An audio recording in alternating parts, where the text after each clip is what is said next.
ડોશીમાને જઈને કીધું કે માવડી તમે અહીંના છો, અહીંના હોય એવું લાગે છે કે હા. તો કે માં અમે મુસાફર છીએ, અમે મુસાફર છીએ. એટલે દાંત કાઢતા કાઢતા ડોહી એટલું કીધું, બેટા મુસાફર હોય ને તો દુનિયામાં બે છે, એક ચાંદો અને બીજો સૂરજ. તમે કયા છો? મુસાફર હોય તો દુનિયામાં બે છે, એક ચાંદો અને બીજો સૂરજ. એમાં તમે કયા છો? એટલે કે એમ નહીં માં, અમે માર્ગ ભૂલ્યા છીએ, અમે માર્ગ ભૂલ્યા છીએ. એટલે દાંત કાઢતા કાઢતા ડોહી એટલું કીધું, બેટા કે માર્ગ ભૂલેલા બે જ માણસ હોય, જેનું મગજ ચકડોળે ચડ્યું હોય ઈ અને બીજું અજ્ઞાની. તમે કયા છો? એટલે એમ નહીં કે માં તમે અમારી વાતને સમજતા નથી, પણ અમે અજાણ્યા છીએ, અમે અજાણ્યા છીએ. એમ બેટા અજાણ્યા એટલે નો જાણી શકાય એવા ને, કે નો જાણી શકાય એવા હોય તો દુનિયામાં બે જ જણા છે, કે એક પુરુષનું નસીબ અને બીજું સ્ત્રીનું ચરિત્ર. એમાંથી તમે કયા છો?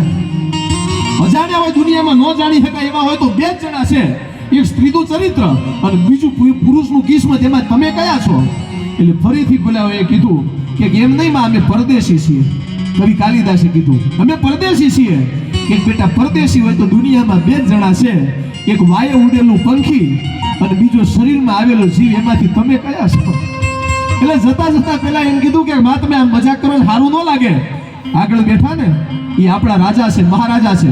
એમ તો કે બેટા રાજા હોય તો દુનિયામાં બે જ રાજા છે, એક દેવનો રાજા ઇન્દ્ર અને એક જીવનો રાજા યમરાજા. કે પેલો બેઠો એ કયો છે?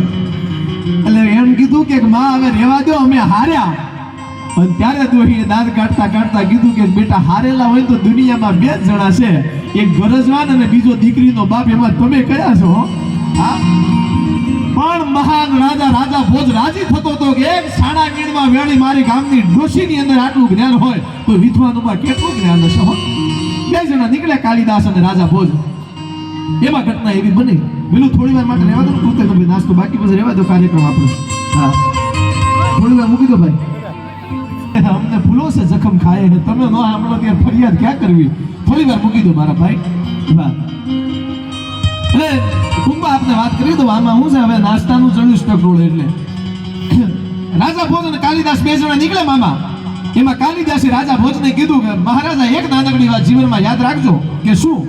કે નીચનો કદી સંગ ન કરવો, ભાઈઓમાં કોઈ દાડો વિરોધ ન કરવો, જમવા કયા વગર નકો જાવું, પંગતમાં બેહતા અંતર નો પાડવું, નાનો હોય પણ નાગનો શેડવો અને ઝેરનું પારખું કદી ન કરવું.